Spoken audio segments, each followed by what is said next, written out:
Hello everyone. In this video, I will show you how to add a shortcut in the Brave browser.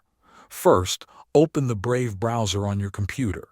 Once the browser is open, go to the top right corner of the screen, click on Settings.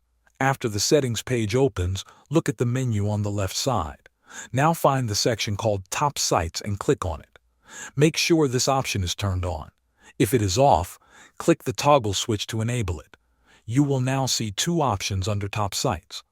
One option is Favorites, and the other is Frequently Visited. Click on Favorites.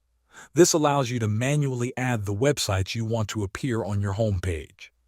Next, open a new tab in your browser. On the home page, you will now see a plus icon. Click on that plus icon to add a new shortcut. A small window will appear asking for details. Enter the name of the website you want to add. Then enter the full URL of the site in the address field. After entering the information, click Save or Add. Your shortcut will now appear on the browser homepage. You can click on this shortcut anytime, and it will take you directly to that website. That is how you add a shortcut in the Brave browser. Thanks for watching.